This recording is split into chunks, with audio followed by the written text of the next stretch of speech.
Hello, my name is Bill Housekeeper. Thank you for having me here. Really appreciate it. Okay, I've done 160 movies and I know that they're not all listed, okay? But if you look at your IMDb, you got 27 credits from all the way back to 2005, but yet you almost put more than half of that up coming out now. So that's what I'm saying. You're doing a lot of work, you know, Yeah. more so now than ever before. So congratulations. Thank you. Thank you. Crazy busy year. Just wrapped up Delusions of Grandeur, where I had just kind of a little cameo part in that project, and that's going to be a fun one. But yeah, I try to stay pretty busy. Because I did see that you're also producing like three of them. Yeah. Some producers have walked in and they were like, would you like to try to start getting your hands on this as well in that field? And I'm like, yeah, sure, I'll try it out. Not really much of a producer. So, but they're like, we'll kind of take you under our wings and help you out a little bit with it and kind of teach you some ropes. So for that, it's kind of a fun way to learn a new skill. So were you more of the money man coming in, or are they having you like set up the the production? Mainly, it would be kind of like, getting like a location a little bit and then just kind of like more consulting with some of the projects as well, because I'm from some of the areas. It's like go out, get the crew, go out and get this, go out and get that, and just kind of teach me the ropes on, what that's like. As an actor, I've always been a big fan of learning as much as possible in pretty much every uh facet of the entertainment industry, whether it be just like, simple things, or even big things. It's like your microphone. You're going to be on mic. You should always give a sound check before you start filming. And sound guy is going to do that. He's going to be like, okay, go ahead and talk. But there is definitely a technique for microphones, and you got to know what that is. And you always give the level. When I do a sound check, I always make sure I talk the exact same volume I plan on talking. I'll even give the line the exact same way that I'm going to give the line. If I'm going to be yelling, I'm going to tell the sound guy at that point, hey, just let you know, there is going to be some yelling in this, or there's going to be some crying or some whispering. And this helps him out. The sound guy really likes the fact is, oh, you know what you're doing. You know my side of the industry. Thank you for, when you do a mic check, it's not just check one, two, three, I check could one, two. I could see how that would be very helpful. And like I said, I commend you for that. Me personally, I do everything, so I don't really have a sound guy, but I can definitely see how, because my last movie that I'm editing right now, there was some screaming and stuff like that. And yeah, the levels were just through the fucking roof. Sure. You know, but like I said, when you say that, I can see how it's very helpful and how they can be very grateful for it because sound is so important. People's told me for that for years, but I just ignored it. Yeah, I just keep making movies. But as I gradually got more and more, I'm being like, this sounds better. Make sure you don't forget the boom mic this time. One of my best ones I shot, we took the boom mic but couldn't find it. It was underneath the camera bag. So we shot the whole movie without it. Movie turned out still great, but it was just crazy. We looked everywhere. I looked at the car. It was underneath the camera bag. It happened. Wow. And that kind of stuff happens all the time. And that's the one thing I love about the indie market is, they may not have a really high budget. And I believe you don't need a high budget. I believe if you are extremely creative, you will be able to compensate for lack of funds. These indie filmmakers, they've got so much passion and so much vision and so much drive that they're going to make their movie. And it's like if they don't get the $8 million, they don't care. We're still going to make the movie. They just have to be more creative with it. And I love seeing how they solve the problems on the fly. Just so much respect for the indie filmmaker. Well, I take that personally and I appreciate it because my highest budget was like 2 grand. The last movie I just finished was 30 bucks. Yeah. So you gotta do whatever you can do. And that 30 bucks was for a breakaway bottle. Which you did, Always a fun everybody, problem. even me, was so scared to touch it because we're like, we need it for the scene. We even used the plastic one as rehearsal so many times. I was like, don't touch the bottle until we're shooting. And I've always wanted to, like, I did one of those, and we had a big, massive, thick, huge beer stein. And yeah, I mean, if you breathe on it wrong, it just shatters. Right. And it was like, and I was the guy who got to, like, actually use it in the shot. And I was like, this is so great. Like, I just want to buy one of these things because they're so amazing, but I never would because the second it gets knocked Right. anywhere, it Yeah. shatters. The actress, she was so scared because she had to pick it up and she was afraid because I Oh told her it's yeah. very fragile. She was afraid if she picked it up wrong because she's in the scene, it's her anger and all that. And she was afraid she's going to bust it before she even got to hit the guy with it. Yeah. They're intense props. The people who make them just really got a lot of skill with it, and it's just they're so Oh, beautiful. it Those looked breakaway bottles are so great. it Breakaway looked glass in beautiful. general. Yeah, it looked beautiful. This one was like the candy thing or whatever, the candy Uh-huh. event. Yep. But it was beautiful. It was worth the $30. It was worth the whole budget. I have a degree in this. I have a few degrees in theater, and one of them is directing. You have to direct all kinds of plays and stuff with the program that I went through. And one of my friends, she had called me up and said, "Hey, look, would you be interested in also directing a piece of this film?" And I said, "Sure, why not?" Because it's still, like I said, it's always fun to get your hands into other departments because it helps you respect them that much more. I recommend any actor who's just moved out to LA, I strongly recommend that they go to USC and they volunteer in like the lighting or grip or gaff or whatever department just so you can see what that's like. Because as an actor, they've been there hours before you. Yeah. They're going to be there hours after you, and everybody is counting on you because you are the face. As an actor, you're the spokesman of all of that stuff that nobody sees. And realize that even though they're not seen, they are a massive part of this team. They don't want to be seen. I mean, I know so many crew guys who don't want to even be acknowledged, but without them, there is no. Being somebody else's side is so good to respect everybody's, job. You don't have a lot of time. You've got to get this stuff done. Mine's always, I actually had this one woman that was helping me on crew, and I was like, look, you do know you're a female. She was like, what do you mean? I was like, if an actor don't show up, I go in. We just turn the camera on. If female don't show up, you're going in. That's Yeah, just the way it is. yeah. Show must go on. Yes. You started all the way back in 2005. What got you into that first movie? Oh, I had been acting long before that. Like I said, I've been doing this since I was about seven.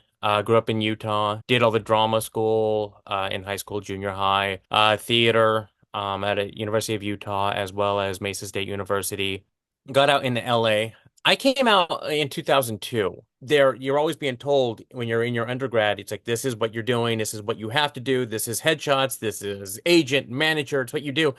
And you get out here and they've told you everything from a book. It is not reality. And you're still trying to transform everything from what you've been taught in college classes and everything into a business of acting. Now, Yeah, you might be a great actor, but how much of the business part do you know? Now, I know I can't walk into any agency's office and be like, here, hire me. I have a degree. Like, that's just not how the yeah, game works. I wouldn't even say the first 3 years. I probably spent the first 7 to 10 years just learning, not learning acting so much, but learning different ways of networking. You have to meet people. You have to be likable. You have to be easy to work with. I did a movie called Man in the Mirror, which is not on IMDb, I don't think. Went to a film fest, did really well. It was my roommate at the time who filmed it. He was just a writer out of Baltimore. right out of Baltimore. One, I am from Baltimore. Two, I was out there in 2003, 2002. That's when I went out there, is when you went out there. So a lot of similarities. Sure. But I've been around forever. But I understand what you say because like my first credit is like 2002, but I already did like over 100 movies before I could get it on IMDb, you know. Yeah. What do you like better, theater or film? Wow. I mean, I could not even I don't think I could say. I think it would be dang near impossible to choose one. It's like trying to pick what kid is your favorite. It's like, well, it's hard to say. Um I've never found anybody that couldn't answer that. Mine definitely would be film. I don't even like theater because I don't want I want more than, I want the audience to only see what I want them to see. the thing I love about theater is it's never perfect. And I love that because life isn't always perfect. I don't think any movie's Everybody perfect. I don't think any movie's perfect. Come on now. Name one that is. there were three guys and they were in their living room in the play, and they're talking, they're going back and doing the show. And then it just goes silent. And you can tell one of them forgot their line, but you don't know who it was. So they're all just kind of like staring at each other for about 30 seconds, which is obviously like, 9,000 minutes. And like one of the guys just gets up off the couch and he walks into an established closet. Like the coat just walks into the closet. So the other two guys, they kind of like look at each other and they don't know what to do. So they walk directly into the closet. So now the audience is staring at this completely empty stage. And it's kind of funny. You start to hear like the chuckles and everything. Like, dude, what's going on? Oddly enough, it was a sound guy who saved it. He ended up ringing the telephone. And when they all came out, the guy answers the phone. Oh, sorry, wrong number. And he hangs up and then they jump right back into the scene. That Yeah. is something you will never see in a film. And Yeah, it's you haven't so, seen my movies. But I understand that that's a good save by the sound guy. One offline throws off that person, then that person, then that person. You know, yes. you're filming out there, you're doing a lot of stuff. How you see the future? Are you going to try to keep producing, or you just Oh, no. heart and soul is the acting? I will try to do as little producing as absolutely possible. I also will probably do as little directing as possible. Yeah. My goal is acting, but I still want to learn it. Yeah. Even if I never use it, I still want to learn it because that is ways that you create characters. I mean, I've created characters based off of producers I've worked with. I've created characters based off of crew members I've worked with. That's where your character analysis comes in when you're studying your script. Like, who does this guy remind me of?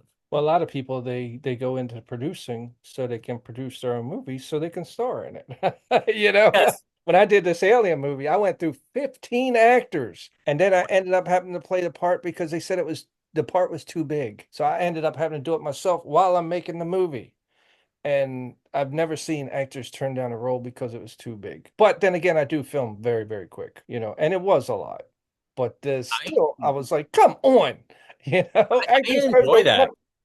yeah. I enjoy the Mach 5. It's like we're gonna film 40 scenes today. I don't think I've ever done 40 scenes, but I if you have I've shot 40 scenes in one day and the actors were pissed, dude. And actually, why? no, oh no, I had a camera one time and in the car and I went out to move and the camera was running. And I found out later on when I was editing that the actor was like just at me because I decided, okay, we got the house for the entire day. Let's reshoot 40 scenes, literally 40 scenes. And it was like I have no problem with that. Any opportunity you get to act, any second that you get to spend on stage or on set, I mean, you're lucky. There's a lot of really talented actors out here who would just love to have that time and will never get it. When I was filming the movie It's On You, they were like, "We're really sorry you're still here. Like, we're so sorry we called you so early. Like, we're so sorry we're so." And I was like, "I don't care." I was like, "I got a script. I got stuff to do. Like, I'm more than happy to just hang out here and keep running my lines. I'm here. Like, you've got me. It's like it doesn't matter to me one way or the other. I'm just really glad to be here what's the longest you ever filmed in one day? in one day. In one day. Because, you always hear them on the thing saying, oh, well, we have 12, 14-hour days to make this. What's the longest you ever filmed? I want to say probably about 15 or 16 hours, and it was, 32, but you don't even feel it. It's like 32, 32 32. straight. I would love to do a 32-hour day. Oh, I Like did the whole movie. there was no, I did the whole movie in 32 hours, two of them. One of them was a 103-page script and one of them was an improv movie. Both of them features, but I shot them in 32 hours straight. That is something trust me, you do not want. That's where the actors start getting ready to fight each other. The way I look at it is, man, I mean, I know that the art of acting and all that, but wouldn't you want to run it just like a play? And because there's that energy too when you're like running it that you won't have if they're like, okay, set this up, set that up. And yeah, I always wondered if I would do it again. I think I'm too old to try to do it, but yeah, 32 hours straight. The second one, we actually had three actors fly in from California. Man, they were like little kids. Please let us sleep. I was like, you getting back on a plane. You can sleep on a plane going home. yep, But people don't understand that really 14 hours is nothing if you're doing what you love, you know? exactly. And that's the thing. That's the key. And Yeah. also, I mean, if you're having fun, That's why I never understood in the interviews where people be like, yeah, we had a hard 14, 16 hour days. Well, it's hard only if you don't love it. If you love what you're doing, it shouldn't have been no big deal.